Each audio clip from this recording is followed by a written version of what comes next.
So hi, thanks for watching my little video. So my name's Harkate, and I'm down here on the solstice, there on the winter solstice, as you can see from all the trees around. And I'm just here spending some time just soaking up the beauty that is around this time.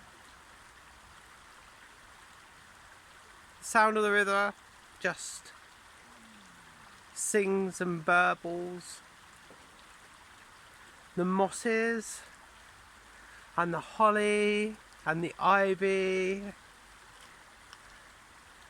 and the bracken is still around, and some of the ferns as well. On a really interesting riverbed as well. Love this part. This is where I met the goddess Nanto-Suelta. She's a little known goddess, and she's a Celtic goddess that wasn't taken into the Greek pantheon, although they did keep her name, and she is the goddess of the winding river and the sun-drenched valleys. And I met her here, right at this spot,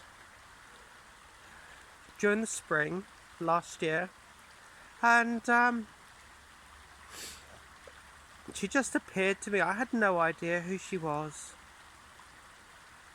but when I started looking, I could see her beautiful long dress and holding a stave that had like a honeycomb kind of lantern shape on it.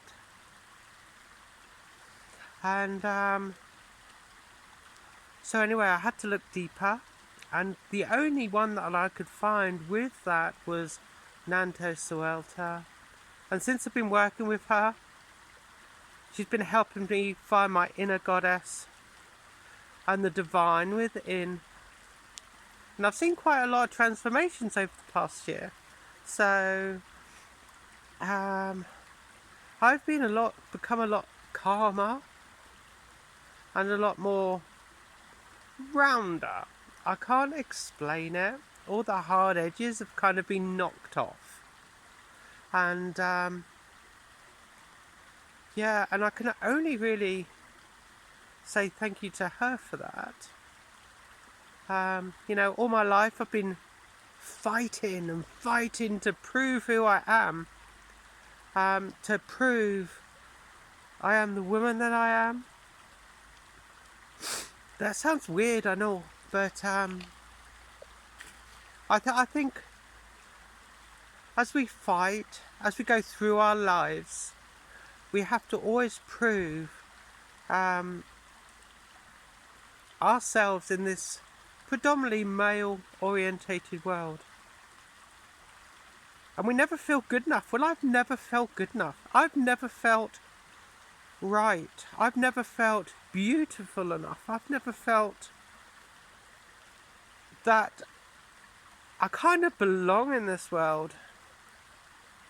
But over the past couple of years, particularly after I've met Nanto-Suelta and worked with her, she has opened my eyes and opened my heart. And over time, she has helped me come to recognise and realise the beautiful woman that I am. So I've come down here today on this beautiful winter solstice with the birth of the new sun, and where the holly king has given way to the oak king. It's time for us to put down our shadows, get rid of our shadow selves as the light shines on those darker areas of from the new sun. It's time for us to put those down and to give them over. Ask the goddess who gave birth to the new sun to help us through the new year and help us find our true selves. Help us to find our spirituality. Help us to find our purpose. It's not a very nice day. It's kind of raining. It's kind of cold. But it's not too cold and it's not too rainy for me to do this. I've come down to the riverbed also to try and find a rock that I can turn into an athame. Whether I find one, I can only ask the goddess to help and provide for that. And if I do, I'm making a new video. But for now, I leave you with the brightest of blessings. And I pray that the goddess will help you with all the shadows that are in your life, the things that you're dealing with, and that she will help to shine light, bring them to the truth, and to bring them out into the open, so you can deal with them in calmness, in tranquility, and to help you find your true self.